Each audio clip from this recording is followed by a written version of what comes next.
Dead in Arizona lists familiar grievances and says there will not be another debate.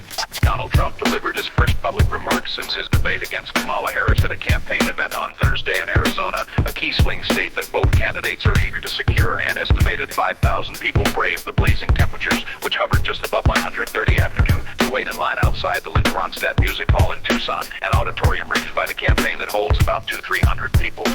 Meanwhile, city emergency crews responded to dozens of calls for heat injuries before Trump took the stage, according to local public radio reporter Elisa Sarah-Resnick.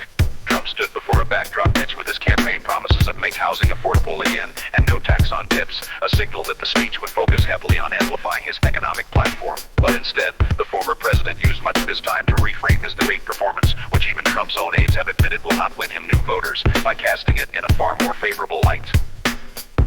"We had a monumental victory over Comrade Kamala Harris," Trump said to Cheers, using a deriding nickname and intentionally mispronouncing the vice president's first name. His depiction came in stark contrast to the widespread criticism over his subpar performance from conservatives and progressives alike. Trump blamed the debate moderators, whom he called low-life anchors, complaining of mistreatment from the two veteran journalists who fact-checked his attempts at spreading misinformation during the debate. But Trump made it clear he has no desire for a do-over. There will be no third debate, he said. Despite the advertised theme of the event, Trump did not spend much of the roughly hour-and-a-half speech sharing details of his economic plans. Instead, the Republican candidate dedicated the bulk of his time pandering to his base with meandering anecdotes, insulting his opponents, and reiterating many of his baseless talking points, including claims he won the last election. He also focused heavily on immigration, a typical target for his rallies, stoking fears about waves of criminals crossing into the country, and again accusing Haitian immigrants of eating animals in Springfield, Ohio. They take in the geese and even walk off with their pets.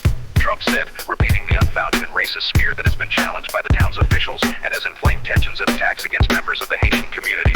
Roughly an hour into his remarks, Trump shared some of his plans for the economy, promising no taxes on Social Security benefits and no taxes on tips, and announcing for the first time that he also wants to end taxes on overtime. Well, big time.